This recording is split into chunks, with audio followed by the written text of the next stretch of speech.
Hey, yo, lawsuits and rematches, that doesn't even really go together. Team Haney speaks out. They said they are about rematches, but also about lawsuits. That's right, lawsuits.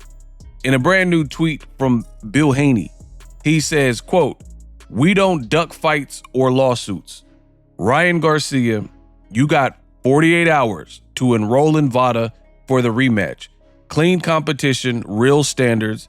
We're always ready. Are you?" Devin Haney stays focused, lawsuit or not. Hashtag no excuses. Hashtag real champions. Hashtag VADA. Hashtag rematch. Hashtag Team Haney. This is what he decided to put on his verified account. Now, I don't know if he used some chat GPT to come up with this tweet because it has quotes. Like, what person leaves a tweet, but then it has quotes at it? You know what I'm saying? Like, to me, that doesn't really make sense unless somebody wrote it for you or something like that, and they put it in quotes and you're supposed to remove the quotes. So that's the first thing that I noticed is, why is it in the quotation mark as if an author is writing a report or a blog or something and they're quoting a fighter? Like, this is supposed to be a tweet from your own personal account. So I didn't really understand that. Now, as I said in the beginning, we don't duck fights or lawsuits. Ryan, you have 48 hours, this and that. It's obviously not being met with open arms. Somebody in the comments said, "This is your daughter," and they posted a clip of Devin Haney getting dropped from the Ryan Garcia shots or left hook. And Bill Haney responded, "That's your daddy on drugs." Wow. I don't even know what to say, man. I think this is one of those times where the more you say, the more that can and will be used against you. Kind of like the Miranda rights, right? And you have Team Haney and they don't know almost when to stop. So the more they put out stuff like this, I think it just hurts. I think the Ryan Garcia, it took a big chunk. In the words of Lil Wayne, "Take a chunk out your body like a shark bit a ninja. I'm awkward like Cartwright. Up with a shot ugly, but my arch right. Come on, dog, bark, bite. Yeah, baby." You know, I think it took a chunk out of Devin Haney's persona. You know, Devin Haney was undefeated. He still is undefeated, but in the minds of many, they're not looking at him as an undefeated fighter. And it's hard to get that aura, that glow back. And I think that's the danger with the sport of boxing, is on one fateful night, everything you've worked for can be shattered. I mean, look at, let's say, Adrian Broner. Ah, man, you know, AB ain't beating him. About billions. He was on top of the world, walking out with Kendrick Lamar, rapping on the way out. Pops, hey, Pops, brush my hair, right? And he was the man. Then he fought Maidana, right? And the Maidana fight undoubtedly set him back. And just like Devin Haney, he wasn't stopped in the fight, but he was badly hurt throughout the fight. The only difference is Broner fought somebody who didn't have anything in his system, and Ryan Garcia tested positive. So I don't really understand, but it's not my career, I guess, for me to understand. I'm just giving you my opinion, why the Haneys keep doing this, and it's almost like they're making it worse. For starters, I made a separate video, make sure you guys check it out, but they're trying to give Ryan ultimatums. Like, you got 48 hours, you on the clock. Just think about it. If Ryan was the A side in the first fight, and then the first fight played out like it did in April, what makes you think that you can dictate to Ryan now? I get it. He tested positive. He's facing, whatever repercussions and a suspension based on that. But it still doesn't really take away from his A-side leverage. Case in point. Because I know there's going to be some people, there's a lot of boxing fans, they want me to be wrong, but I'm not wrong, right? And I'm not saying this is the way things should be, but we don't live in a ideal world and a perfect world where everything that should be is the case. Like, for example, if you come out where I'm at and you come out to the Bay Area and you leave valuables or your purse in your car, you leave your computer in your car, you will get bipped. That's what we call it.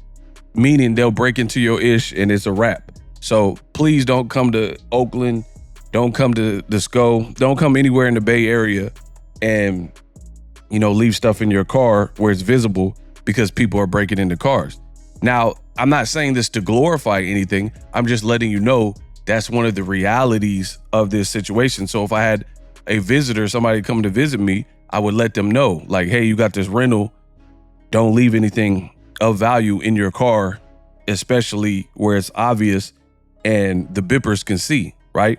That's the reality. So you don't have to like it. You don't have to love it. You don't have to agree with it. You don't have to be a thief. That's just the reality of what's going on, right? And it's the same thing with Ryan Garcia. You think Canelo Alvarez, yes, he tested positive. Shame on him. He had clenbuterol in his system, but his fans still supported him and he was still the A-side over guys like Gennady Golovkin and still continues to be the A-side over pretty much everyone he's been facing, right? And he tested positive. So why would it be any different for Ryan Garcia? You don't have to like it. It's the reality. So for me, for Bill Haney to keep saying he's putting Ryan Garcia on notice and Vada's waiting and you got 48 hours, why would Ryan move how you want him to move when he's the A-side? Furthermore, he's suspended. So even if he does drug testing, who's paying for it? That means he has to pay for it. He's going to have to come out of pocket and pay for it himself to prove that he's clean when he's not even able or eligible to fight. It doesn't make sense to me. Like, yeah, I spent all this money on drug testing and inconvenienced my life to prove I'm innocent. Like, what's done is already done. Like, he already has the failed drug test from the fight with Devin Haney. There's no taking that back. So the only thing you could do from this point is you better not fail again.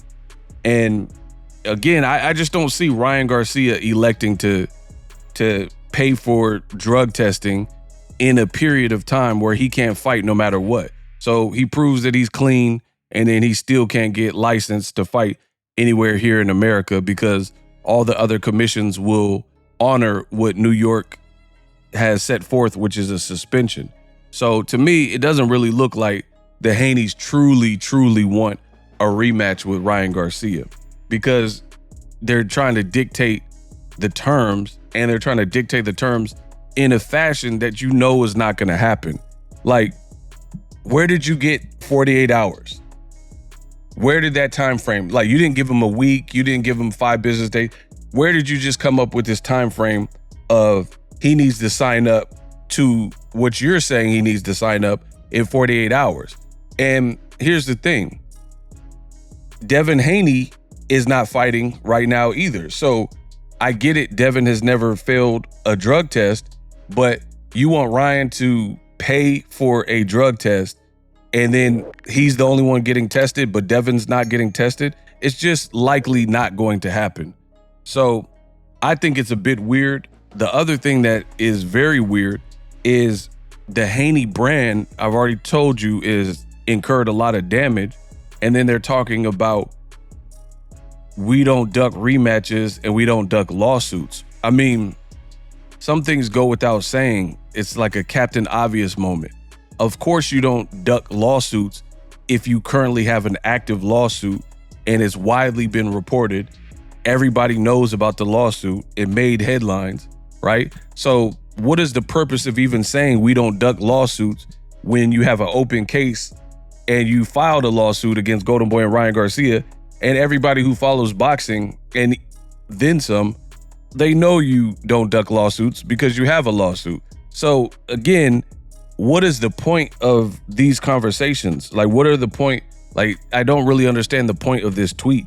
And for me, it just hurts. It further hurts the Haney brand. If you don't have anything like eventful to say, you probably should say less. At least that's what I believe in, right? There's certain things that it's not even worth me to respond to. So I just have less to say about it. But to each his own. Let me know what you guys think. I definitely don't believe that Ryan Garcia will listen to Bill Haney and not the commission and not, the contracts and do what Bill Haney is saying. So he's putting up, in a covert way, an obstacle to a rematch by saying, hey, we'll rematch you, but only if you sign up for VADA within 48 hours, right? That's pretty much what the ultimatum is. So I just find it a bit weird. The comments are flaming him. Let me know what you guys think.